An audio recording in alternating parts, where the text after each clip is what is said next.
Welcome to Snare on the Commodore 64. This is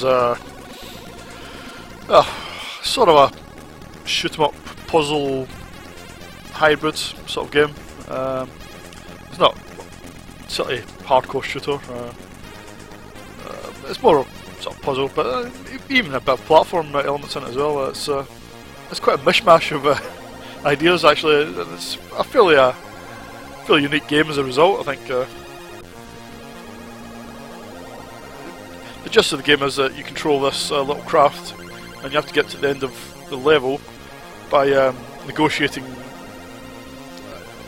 sort of puzzles and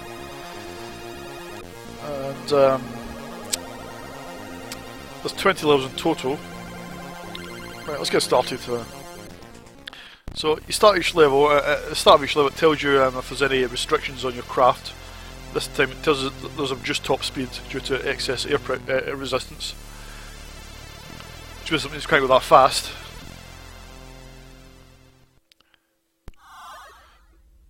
Now, if I just stop the game here, I suppose the main gimmick, if you want, I don't really think it's a gimmick, I mean it's also a game design choice, is that when you turn in this game, the screen itself just flicks around 90 degrees. So it basically always scrolls vertically upwards. Now, I don't think it needed to have this game. I think the game itself was had a good enough design that it didn't need this, but I think it adds a bit of disorientation to the game, so adds another factor to it for sure. Oops. You can see you can jump, you can also shoot other craft, and you can also lay this, looks like Tron light cycle, you can lay this this little wall, which you can use to destroy enemy, or you can use it to guide them down a certain route. And this that's more used later on, I think, in the game. Now these different coloured tiles, this is just the first level, so it's an introduction. These different coloured tiles have different effects in the craft. Black, these sort of turquoise ones mean you can't turn. Black ones mean you stop you from jumping. Brown ones slow you down, so I speed up. Blue ones, I can't remember what blue ones do actually. I can't remember what blue ones do, but green ones speed you up, and so forth. Purple ones you can't turn. So these will come to effect later on. This is a mid-level teleport, so let's just take you somewhere else in the level. This is the end of level teleport, which we're trying to get to. So there you go, that's the first level completed, quite easy.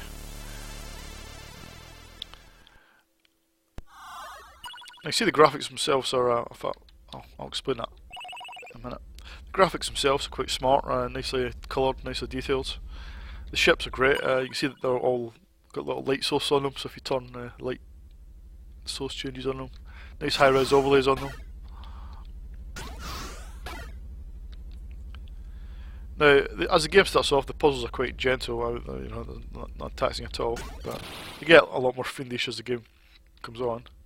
Now, every now and then you hear a little ting sound, like that, and this little pulsing thing appears randomly in the level, and it only appears for a few seconds. Now, if you drive over it, at the bottom left, where it says S, that's a bonus, so it now says N, which I can't remember what that stands for. But you basically pick up a bonus feature that executes when you complete a level. So if you pick up a J, you can jump a level. If you pick up S, you get score. So yeah, you can there's various power-ups as well. So well, not power-ups, but those bonus features are quite handy, especially if you don't like a certain level. You know, you can jump it if you get a if you find a jump bonus symbol. Now there's no time limit in the game, but so sometimes there's not a sense of urgency, but sometimes the levels have got homing aliens that you've got to get an eye out for. Some levels you can't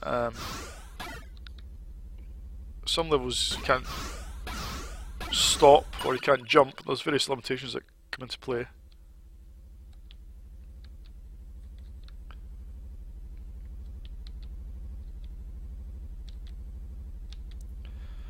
I think I might have forgotten something here.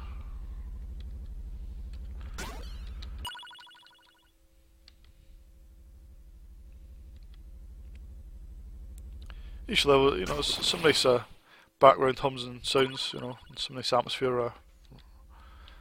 Martin Walker doing the sound effects here.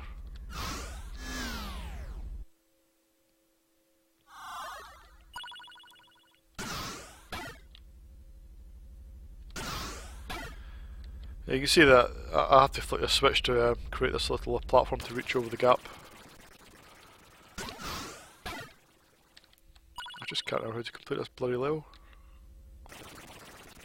I need to go this way.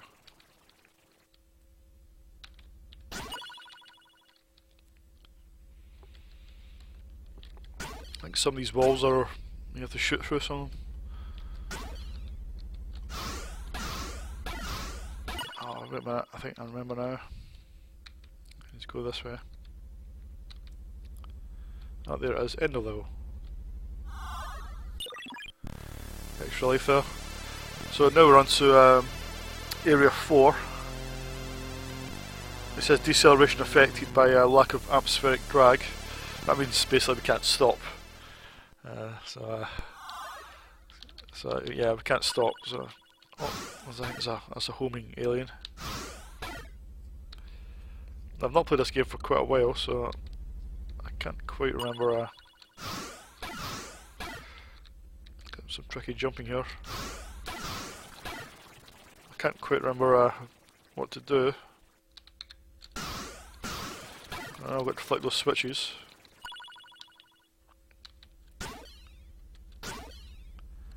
Which I've done. Because you can't stop, sometimes it's difficult to line up jumps and things.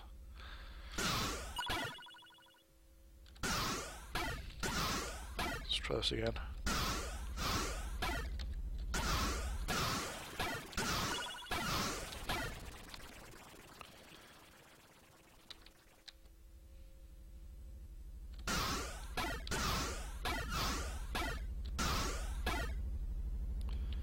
That's gone well so far.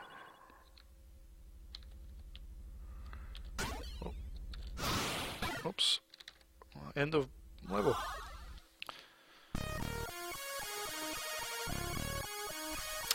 Right, each it is a multi-load. There's a load. Each I think it's 4 levels per load, so it loads in chunks of levels at a time. So yeah, 4 levels per load sounds right. So the multi-load's not too heavy. Once you get to a new load, you can stay there. You can continue. I think there might even be infinite continues, so you can stay there as long as you want.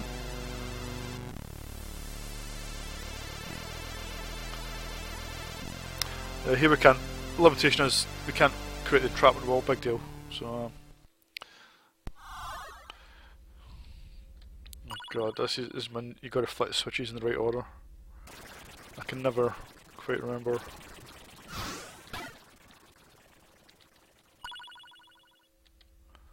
Nah, fuck that up, don't I?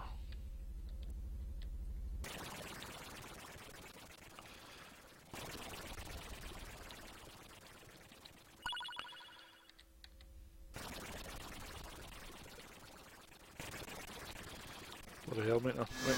Also that one.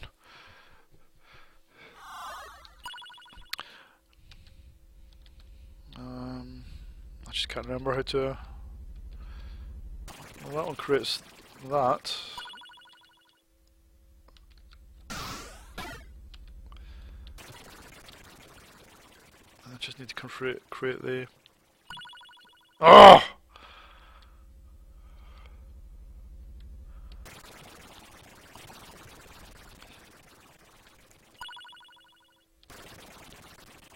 I think that's going to fuck up right away.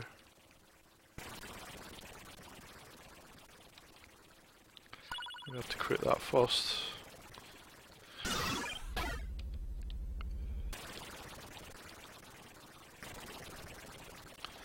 Ah, I can't bloody remember. Right, anyway, that's Snare for you. So it's sometimes frustrating, but quite clever. quite underrated, I think. Certainly, I think it doesn't seem to get the attention it deserved. Probably 'cause it was a bit different, but I'm gonna have one more go at this bloody thing.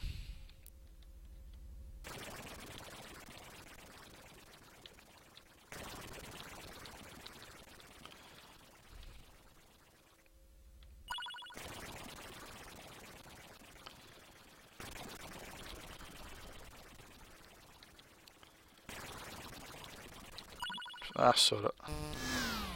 Right, so that's Snare for you. I'll give it. I think it's still quite a good game. It's a bit fiendish. Something's a bit too fiendish for its own good. I'll give it. I'll give it 8 out of 10. I think it's quite a good game. Just stops short of being great.